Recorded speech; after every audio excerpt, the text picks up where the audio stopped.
Oh man, Welcome to another edition of Showtime with Coop. Insightful BS with my Laker teammates and NBA legends. And in the house today, we got none other than, how can I introduce this? Jeff Malone. Jeff, how you doing, sir? I'm doing great, man. Enjoying things. A little under the weather, Coop, but other than that, I'm doing well. You look good, man. Thanks. I appreciate you too, man. Jeff, on this show here, we just have a little fun, talk a little craziness every now and then just get some views of what you think of the NBA today. So let's start with what was it like growing? Well, first of all, as I read your bio, I see that you're from Southwest Macon, Georgia, where you went to high school. Norm. Did you know Norm Nixon back then? I used to go watch Norm as a little kid, because when he was playing on the varsity. I used to go watch him. They had a really good team. I didn't actually meet Norm until later on, but I used to definitely go watch those guys, man, and they were a pretty good team. We had a really good tradition down there with that team, so it was a lot of fun coming up through that system and watching those guys play. I learned a lot, too. All right. Who were some of your role models growing up? Coop, I didn't have an athlete as a role model. My father was my role model. He was always there. And Cooper, you wouldn't believe it, to this day, we started talking. When I went to Mississippi State every day, Cooper, I talked to him this morning 2 or 3 times. We've been doing that he's 86 now. So my dad was really instrumental, my parents, and but I didn't have just a certain athlete, but my dad and mom, they were really instrumental in keeping me on the right road. Well, you know what, Jeff, say a blessing, man, because I lost my mom about 2 years ago, my dad 3 years ago, and I missed him every day not being able to call. So it's always a blessing to have your parents still in your life. That's true. That's true. Give me 2 things, Jeff, that they either said or did that you still hold dear to you today. Well, what they did, they supported me. They took us places. I saw the sacrifices as I was growing up, the things they did to keep me, going to practice, doing this, keeping me in line and getting on me when I needed to be. So I really enjoyed that part. I knew they were there for me. I knew they loved me, but that support they gave me, it was really instrumental for my brothers and I, man, to see that from my parents. Growing up, we go through different sports in the family, and with my family, my uncle was a baseball player, so he tried to sway us to baseball. What were some of the sports What's some of the sports you played? I played all 3. I played football, I played basketball, I played baseball. Let me tell you some story though, Coop. I was playing football. I was a cornerback. I got an interception. I was running. 2 guys hit me, man. Coop, I don't remember it. I didn't remember it. I went to the sideline. I think I had a concussion. But back then, we didn't deal with no concussion. Hey, Coop, I'm telling you, the next year I quit. I had to. I got hit so hard, I said, I can't do that. And in baseball, I knew I was better at basketball. So, Coop, when I got to the 9th grade, let me lock in on one sport. Because in the 7th, 8th, 9th, I played 3 sports. I locked in on basketball, and I think I made the right choice, Coop. I think I did. You know what, Jeff? Your story sounds like mine. I was playing Pop Warner. That was it for us back in high school. And I jumped up in the air to catch a football. A guy took my legs out from under me. And I hit my head. Today, we would be put in a concussion protocol. Exactly. But we got up and kept playing. So you opted for basketball. Who are some of the toughest guys you played against as a high school player? Oh, man. Before you got to college? Let me tell you now, you remember Dale Ellis from Seattle? Yeah. He was down in that Georgia area, a guy named Lockhart, some other guys down there. But we had a little talent down there. We had some guys down there who got drafted. All of them didn't make it. But Dale Ellis was number 1. And then he and I ended up going to the SEC. He went to Tennessee. I went to Mississippi State. So we kept that battle going. When we got to the NBA, we just kept it going. But he was great. Dale's great. He's over in Atlanta now. And I think I'm going to see him doing All-Star Weekend in Salt Lake. So, Jeff, being the player that you were, Mississippi State, you chose that. But what other schools were chasing you back then? A lot of the SEC schools, Coop, was chasing me. And then I had some schools like Purdue, West Virginia, other schools like that. But I grew up watching the SEC. A lot of our players who was ahead of us, they went there. And I kind of, being in the South, I watched those schools, Georgia, Auburn, Tennessee. So I was going to go to Georgia because I'm from Macon, Georgia. But the reason I didn't go there, Coop, I'm going to tell you, they signed Dominique Wilkins. And I said, man, I like to shoot. I know Dominique going to shoot. So Mississippi State had they 2 guard leaving. I said, man, I have a better option playing over here. And I made it based on that. And the guy who recruited me, Coach Beasley, he did a great job. He made me feel comfortable. But I was looking at getting on that court, Coop, and getting my shots up. And Dominique. You weren't gonna pass me the ball. Ain't enough balls for y'all. Ain't enough balls. But no, Dominique's a good guy. I like Dominique, man. So listen, Jeff, you chose Mississippi State, And this is what the late 70s, early 80s, right in that yeah, area. late 70s. Yeah. Did you come across any racism at that time going there? You know what? Coop, I'm gonna be honest with you. I know it's there, and I was in that state. I love the people there, but Coop, I did not. I didn't come across any. I know some people who did. I just didn't come. I don't know if I was sheltered because I was, I was All-American there, but I didn't run into anybody. I didn't hear any derogatory words, anything like that. I enjoyed my 4 years there. I really did. And play, we didn't win. I never got a chance to go to the NCAA. We weren't good enough, but I really enjoyed my time there with the people, and they treated me fairly well down there. So I can't complain. I can't argue about that. You know what, Jeff, and that's what I tell a lot of people as I tell my story growing up. My son now, who's a young man, 17, is that the one thing about sports is that it brings people together, doesn't tear you apart. And although things are going on in our life, and I'm like you, growing up in a very civil rights kind of time for us. Right. I never had a opportunity to come across that. So I'm glad to hear that with you. But again, we know that it's out there. We try to do our best with it and teach our kids about it. Exactly. So you finish school. You're the 10th pick. Washington. And you go to Washington Bullets. Mm-hmm. What was your thoughts going to the NBA? I'm gonna tell you now. Let me go back and tell you. I used to play in my backyard. Like I said, my dad and mom was my role model. But I'm gonna tell you who I used to like when I was playing in the backyard with my friends. I used to call myself Phil Chenier because I used to shoot, right? Yeah. And I get there, get drafted. He's doing TV for us. I walked up like a little kid and shook his hand. And Phil and I, we talk time to time now. But and Coop, I got drafted on my birthday.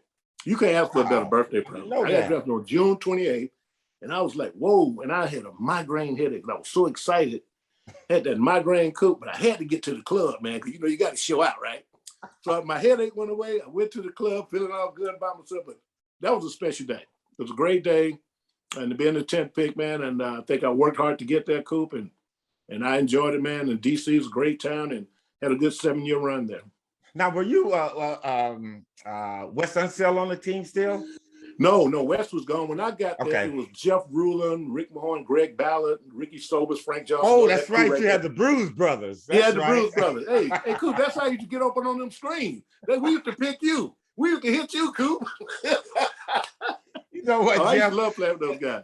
As I read your bio, they talk about how unorthodox your shot was, and you were able to shoot off balance a lot. Right. And I tell people, man, there's so many great players I had an opportunity to guard in the NBA.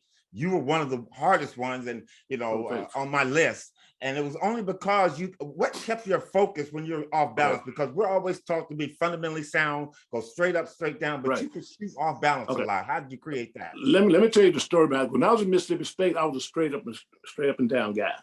When I got to the NBA, I was a mid-range guy. I didn't go out too far to shoot, so I tried to curl tight and get my shot off. And I'm gonna tell you what was happening. We were playing the Celtics and those other guys like Bob Lanier. I started curling tight. Those guys was jumping out, tipping my shot. Yeah. And I said, no, I got to be a little bit more creative. So I went home and worked on extra ball handling and shooting runners to get away from these guys, because Parrish and McHale, they kind of made me, I got to do this. Like I had a fadeaway too. I got that from Norm. I'm gonna tell Norm, thanks a lot. Well, it was dangerous. And that was a lethal one there, man. I like that fadeaway too. So that's why I did that, Coop. I had to because I wasn't a 3-point shooter. I wasn't that. I was a mid-range. So when I got in, I said, I can't have these guys blocking my shot. Bill Lambier. I said, come up with some floaters, some runners, some fades. And that's how I kind of got started with that. But my shooting technique stayed the same. It didn't matter if I was off balance. I still followed through, Coop, the same way. So, and I was shooting last night, and I'm 61. And I was doing some form shooting. Coop, that thing felt good last night again. When I was coaching. Coop, I can't go far out, but that thing was pretty last night, man. Hey, Jeff, and what the young kids call it was real wet, huh? Yeah, it was real wet, man. Yeah. So, Jeff, as you go through your NBA career, who was some of the toughest players? And you played on the East Coast, which was really, really tough basketball back there. Right. Who's some of the hardest people to give you a hard time back there? Hey, it's Coop from the Showtime Lakers. When I was winning 5 titles in the 80s, I was known as the gritty guy who never took a night off. Today, I put the same hustle and grind in my business skills. If you're out in the business world grinding away like me, then you need the tools that help do the work for you. My most valuable business asset comes from Shopify, the all-in-one commerce platform to start, run, and grow your business. Let me tell you why Shopify is my MVP in business. One, forget the all-season work. Shopify makes it simple to sell to anyone from anywhere. Two, whether you're selling warm-ups or wall hangers, it's time to start selling with Shopify and join the platform that simplifies commerce for millions of business worldwide. Three, with Shopify, you'll customize your online store to your brand, discover new customers, and build the relationships that create diehard fans. Four, Shopify fills all the sales channels to grow a winning business, from an in-person POS system to an all-in-one e-commerce platform, even across social media platforms like TikTok, Facebook, and Instagram. And thanks to 24/7 support and free on-demand business courses, Shopify is on your team every step of the way. It's how every minute new sellers around the world score their first sale with Shopify, and you can too. Shopify is a secret to becoming a business champion by making it simple for anyone to sell their products anywhere, taking the guesswork out of selling. When you're ready to take your winning idea to the world, team up with Shopify, the commerce platform powering millions of businesses down the street and around the globe. Try out Shopify for free today and start selling anywhere. Sign up for a free trial at shopify.com/Showtime, all lowercase. Go to shopify.com/Showtime to start selling online today. That's shopify.com/Showtime. So Jeff, as you go through your NBA career, who was some of the toughest players? And you played on the East Coast, which was really tough basketball back there. Right. Who's some of the hardest people to give you a hard time back there defensively? Okay, I'm going to give you the toughest guy, but I'm going to go back and talk about some old school guys too. Okay. Michael Jordan, I played against him. We're in the same conference. Yeah. 10 years, 10, 11 years, pound. You know about him. So let's put him over here. Yeah. We'll put him on a different level. But when I first got there, man, I'm going to tell you, I ran into Otis Bird song. Andrew Toney, George Gervin toward the end, World Be Free. See, I'd like to go back. People always asking me, but I'll say, Mike, I said, yeah, but y'all don't understand these other chain of command. You remember Rolando Blackman? Those kind of, sure. Yeah, he'll jab step you there. So I be trying to tell the story about those guys because I really respected those guys. And I learned a lot from those guys, Dennis Johnson. So, but then you come up there with Mike, Clyde Drexler, and Reggie, those guys, Mitch Richmond. Mitch Richmond was another tough one. And so once those guys start coming, it was just a beautiful thing, Mike, every day. And then, you guys and Lakers, we played against you guys. I used to love coming and play against Showtime. I knew you guys was going to beat us, but that LA, cool. That atmosphere you guys had out there, I used to love because I used to watch you guys when I was growing up too, like the way y'all played. That was a beautiful time. I enjoyed those times. I try to tell these kids about it, that Showtime. Shaq and Kobe. Shaq and Kobe was great. I said, but Showtime is something I've never seen before. That was a beautiful game y'all used to play out there. Well, it was a lot of fun. It was a lot of fun playing y'all back then. But you bring up one name that really strikes a chord in me, World Be Free. People, you talk about the little guy that they have in the league today. World Be Free, man. Man, that dude was something else, man. Tell us a little bit more about him. Okay, let me tell you a story about World. And he put that shot behind his head, right? Yep. One day, World, we were playing in Cleveland, and World had like 36 end of the third quarter. And I said, World, I was a young guy. I said, World, lighten up, man. He said, Jeff, man, you chose this life. You could be working at McDonald's somewhere. Cool. I looked at him when he told me that in the middle. Cool. I thought he was going to say, hang in there, young fella. He said, Jeff, you don't have to be out here taking this whooping. You chose this life. Dude, I told my dad that my dad went crazy, man. I swear. And then I ended up going to Philly at the end of my career. World was doing something in the front office. And me and World used to talk every day about the old days. So, but World, man, once he get hot, and you probably had a chance to get him. When those guys got hot back in them days, ain't nothing you can do. That's just the NBA. I'm sorry, That's a great story. Yeah. He said, you chose this life. You could have worked at McDonald's. Yeah, he did. He told me that, man. I was like, and then just one more story, like George Gervin. He was throwing a hook shot on me. He was 6'8". He said, whoa, young fella. Man, those old school guys, he had a style, man. I was like, while he was in motion throwing the hook, he said, whoa, young fella. It went straight in, Coop. Coop, the ball went straight in. I was like, look at these cats, man. So that's why I tell these young guys now, I said, there was some old school guys. I know y'all don't go back and study. There's some tough guys in that league, man. I said, woo, you guys don't understand, man. Ice told me one time as I was guarding him, and he gave us 40. I caught about 18 of it because I came off the bench. But I go up to block his shot. He goes, "Hey, young fella, you almost got that one. Keep trying." And those guys were tough, man. They were good, man. I learned a lot from those guys. I mean, Ricky Sobers, man, they kind of brought me up in this thing and talking to Andrew, Tony, Maurice Cheeks, and I did, because Larry Bird walked by me one time, Kobe. He said, "Man, you're gonna be a good player." Man, I said, "Appreciate that." That meant something, man. When you guys came and told, I kind of became a student of the game by listening to you guys. Hey, you listen to Showtime with Coop, and our guest today is Jeff Malone, one of the notorious scorers. And Jeff, you made another mention about something that is lost in the NBA today, that mid-range game. That was your strength. That was your layup. That's what I try to tell kids about it. Yes. Explain that a little bit more, because again, we're going to get into the difference of the game today as when we played. But see, I'm going to ask you a question after I explain it to you, because I don't know why the mid-range can't be incorporated into today's game a little bit more. Now, you look at Kevin Durant, tough mid-range, DeRozan. But it's like with the young kids, like I coach in a basketball league called Reach Basketball here, and I work with the young kids. They either driving all the way up to, or they want to shoot threes, okay? And I know if I played today, Coop, and I'll have to work on my three, but I just think the mid-range is a place for it. And I think it's going to come back eventually.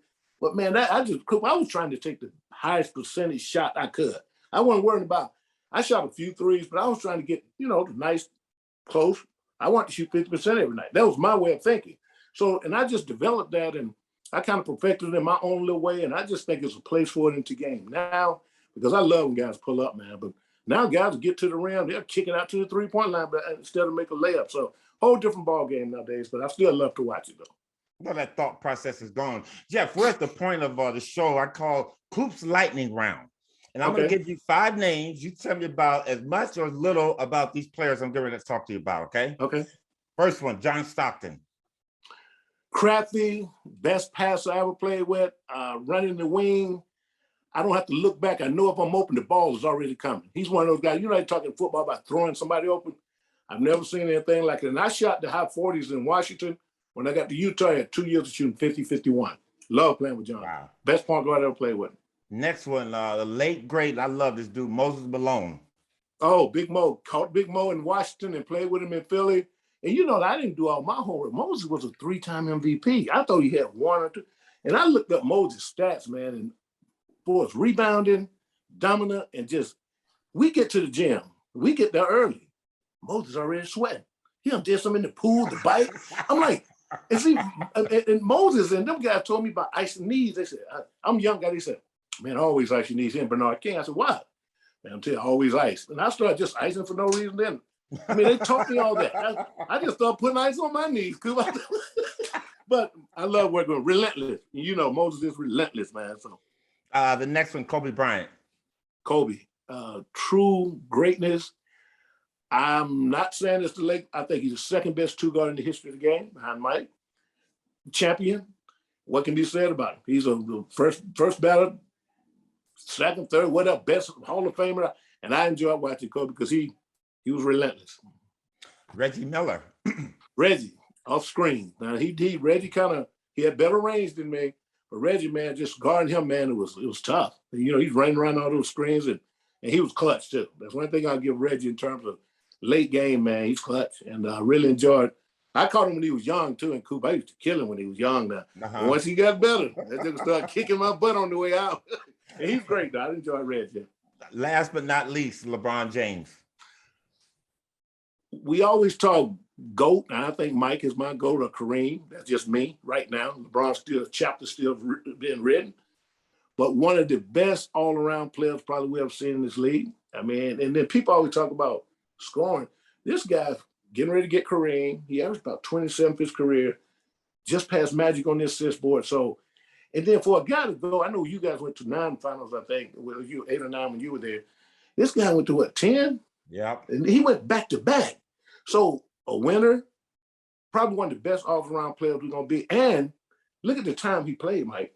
This guy, he right now he's earning about 25, 26. So we never seen that sustainability where a guy can just keep those numbers the same. So he's one of the all-time greats. Coop, I got one. Go ahead. Can I throw one? Jeff, how about Jerry Sloan? Oh, best coach I ever coached.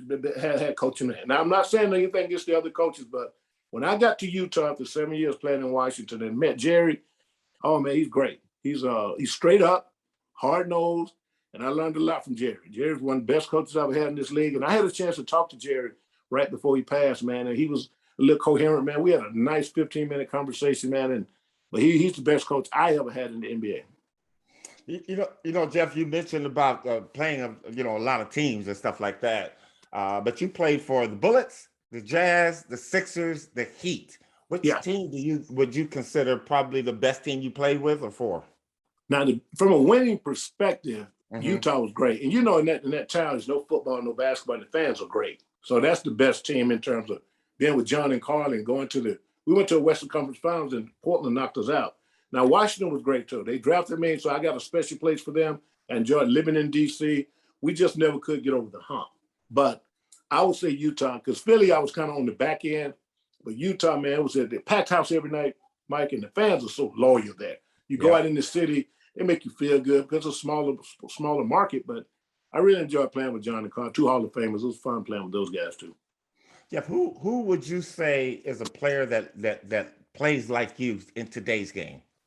Who would you liken yourself to? That's interesting right there because I don't see a whole lot. Now, I was going to go back into, I remember Rip Hamilton type game. Yeah. That's kind of how we were. But that's a good question, man. Let me see. Who's mid-range? Because right now, if you look at two guys, I think Devin Booker's top two guys. He got more range. Yeah. Donovan Mitchell more athletic. I don't know about a lot of guys who just stop and pop. Well, you know what? I was thinking about that kid Baines in Memphis. Okay. Job Baines, he plays kind of like you, able to hit the three, but his mid-range game is good, man. Mm-hmm. Well, what is his average? What do you average? I was a 21 guy. About 18, 19. Well, he can't talk to me. I'm in the 20s, baby. Come on now. Come on. You said somebody like me. I didn't advocate you. I was 20. Well, Jeff, you know what? He light-skinned like you. There you go, man. Mike, I got my grandson. I be teasing him out there. He'll name some guys. Okay, I'm gonna tell you what I saw the other day. You remember Sadell 3? Oh yes, for sure. I was coaching at I gotta look like reach back. We go to this little facility out here in Arizona. And Sadell, he lives in Australia. He's been on there for 18 years. So I hadn't seen him, man. I gave him, I said, "What's up, man?" And we were talking. I said, "He said, I'm over in Australia." So my grandson, we got in the car, was driving him home. He said, "Sadell better than you?" I said, "Get on your phone, pull it up." I said, "Pull up them stats."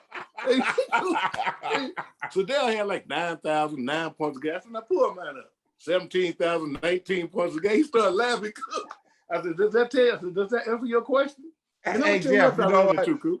We may be old, but we still got a little bit of cockiness in us. Yeah, I do. Yeah, you have to tee up. My grandson always going, but I ran Isaiah Roddy out here too. Now I used to go and ride Isaiah Roddy. Yeah. He's out here too, man. So one thing being in Arizona, I run into like Eddie Johnson, Tom Chambers, a lot of ex-athletes out here. So it's fun out here. Hey, thoughts on the NBA today, Jeff?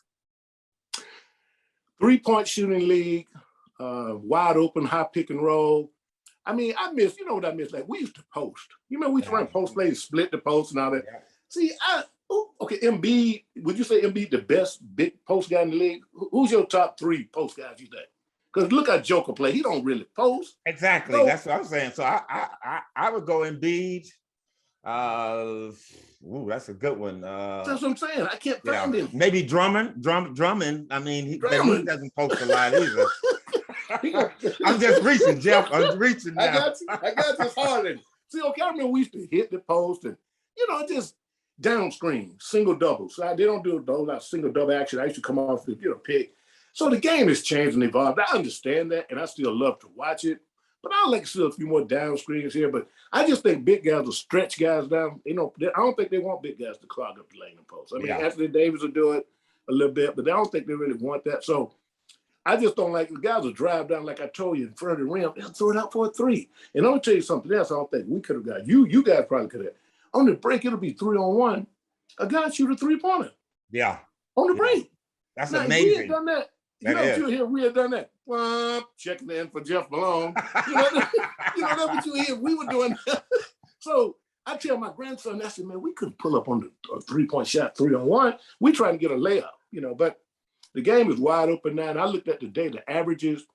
Look at the top 10. Everybody 30, 30, 30, 30, 29. So then I guess that's, the numbers are up. So yeah, they're getting what they want. Well, they got that itself. Jeff, if you played in today's game, how much money would you command? I was joking with my, I was talking about, I got 4 kids. So my boys, they 29, 28 now.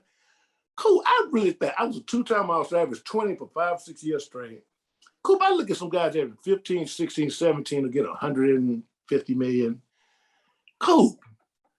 I'm gonna round it up at 200 million. Let's go 200 million. Cool. Let's go 200. Cool. I'm gonna round it off, man. I think over my career, I would have made something like that because, consistency means something. When you, every year, guys are, and I just watch some of these guys, and I know the league is in a beautiful place, but man, I just think we were born a little too early. I used to tease my parents about that. I said, y'all couldn't wait? I said, Mom and Dad, you guys couldn't wait? But you know what, Jeff? I hang my hat on these kids that are making this money today. They did it off our shoulders, man. And we did it off of Wilt, Kareem, Jerry West, and those guys. So you know what? That's the way I look at it. It bothers me a little bit, but still, I'm kind of proud that we are where because during our era in that 80s, we set the league on fire, yes, man. We did. Both East Coast and West Coast. So it bothers me, but it doesn't bother me too much. Right. Who are some of your favorite teammates? Okay, let's go back. I played with Gus Williams. I love the Wizards, man. The Wizards. Yeah, the Wizards, man. Jeff Rulin. Having a chance to be in the locker room with Bernard King and Moses, that was big for me too. Now, I heard, but I'm not gonna say he was weird, but different. Bernard King was different. Great guy. I only met him in passing.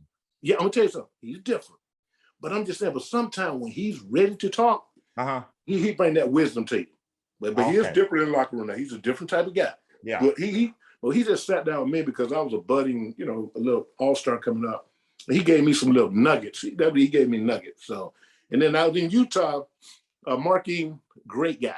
I love playing with Mark. John and Carl definitely was 2 guys, man. And the other guy, backup point guard, Delaney Rudd, man, who played with us a little while. And I went over to Philly, man, Orlando Warriors. And I remember was crazy, man. Was crazy. God rest his soul. Yes, but, he was. He throws something at you every now and then too. Man, you tell me, I said, I ain't going with you tonight, man. We got a game tomorrow.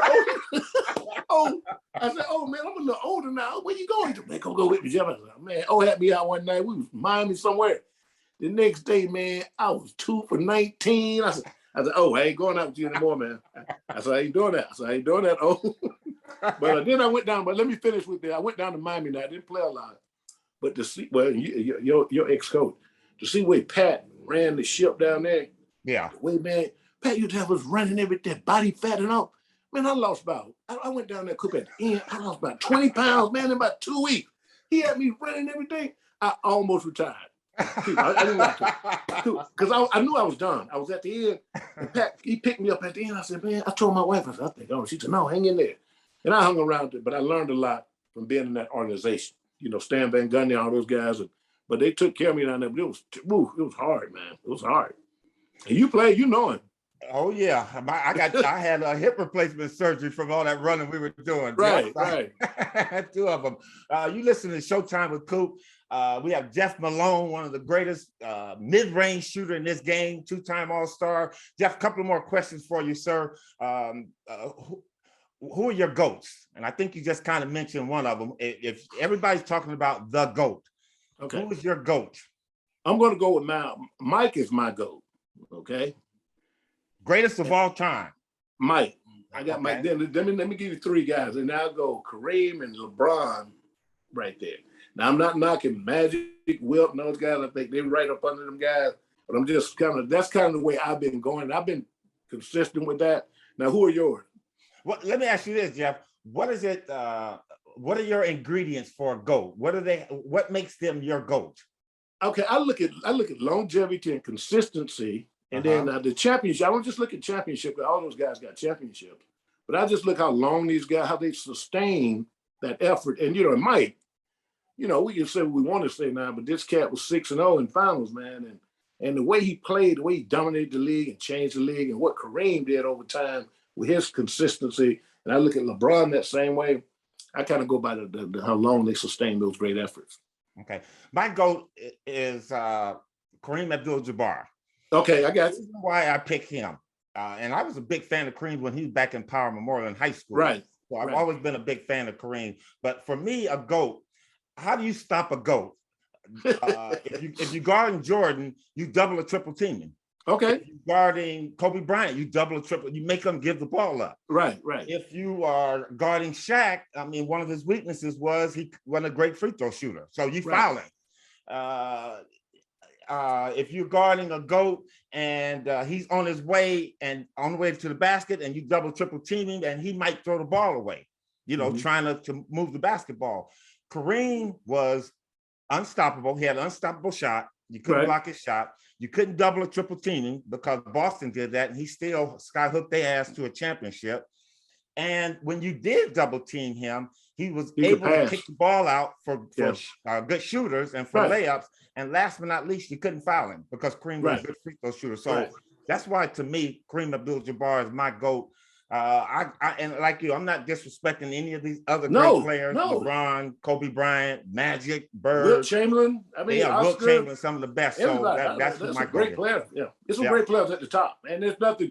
I hear what you're saying because Kareem really. When I put LeBron down, I got Kareem edging LeBron a little bit because I mean Isaiah Thomas think the same way you think about Kareem, but Mike now just something different about that cat. I know. It's just something different about him to me. I had a chance to guard him too, so I didn't. And he did it with such flair. You had to like him. The baggy pants when we were wearing Daisy Dukes, Jeff. He was wearing the long baggy pants. So that was it. Yeah, he made a statement in one of his books, and I really, and I really appreciate it. It said that he was talking about guys he had to guard, and you was talking about my off balance. When I was in Washington, we used to pick him to death. And I had some big nights against him in Washington. So he wrote this article. He said, who are the toughest guys you had to guard? He said, this cat, Jeff Malone, man, with that off-balance stuff. He said, I played great defense. This brother hit it anyway. I looked at my grandson. I said, I didn't say that. The GOAT said. I didn't say that. Don't blame me. I got the book in there right now, Mike. I be teasing them, a young guy. That's a guy. I didn't say, I said, what y'all need to do is go get in John Morant's book. Y'all better work on y'all games to get in John Morant's book. I'm in Mike's book, so I tease him like that. Cool. Yeah, you know what? You're funny, Jeff. You're funny. You got to have me on more often, man. We have a good time. Put me on every 2 or 3 months. We'll roll. Hey, Jeff. Last question for you, sir. Who's gonna win the championship this year in the NBA? Ooh, okay. I'm gonna go early. Let's do this first. Who's gonna come out the East? Who's gonna come out the West? Okay. Just one team? You want me to do one, or you want me to do two potentials? That's up to you. That's up to you. I got Boston coming out, Milwaukee right there. Okay. Now the West is so up and down. I'm gonna pull from my hometown, Phoenix. And I hate to do this to you, but if the Clippers are healthy, I'll put them up there. Man, but are they gonna be healthy though?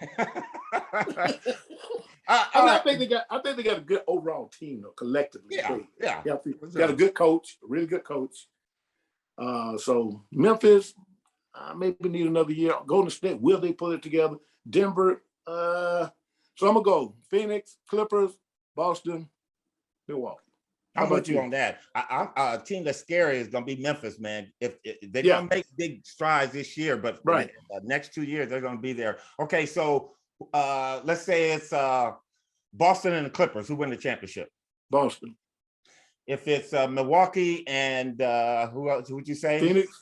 Phoenix. Who wins the championship? Milwaukee. I think the champion's coming out the East this year. I really do. All right.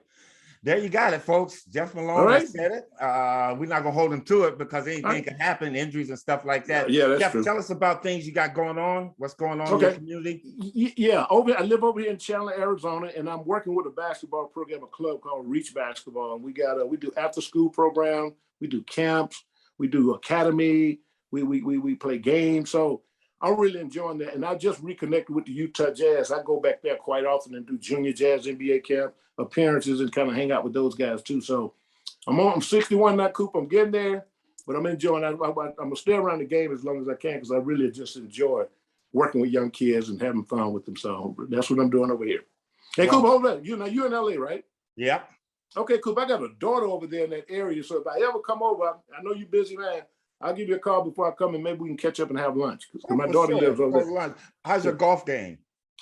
My golf is okay. My pickleball is tough. I'm a pickleball guy now. I got to get you into that pickleball, Coop. Oh, I'm into that. Well, I play paddle tennis, so it's almost kind of the same thing. So, oh yeah, I'll take you out there. And welcome to the 60 Club, Jeff. It's a really nice club. The weather is always nice here. The one thing that we don't do is we don't talk about our medical ailments or our injuries or things like that. Hey, Coop, I got to get a knee replacement in 2 weeks. Yeah, I got to do a knee replacement. Be in the club, you start talking like that, Jeff. I know. You're right. You're right. Okay, Coop. Hey, Coop, anytime, man, during the season, hey, I love it. I had fun with this. So anytime you're down the line, man, you want to just talk during the playoffs or anything, call me up. We'll do it again. Oh, for sure, Jeff. Love you, my friend. Take care, man. And keep hope alive. That's what we say. All right, got you, man. Okay, man. Thanks, Jeff.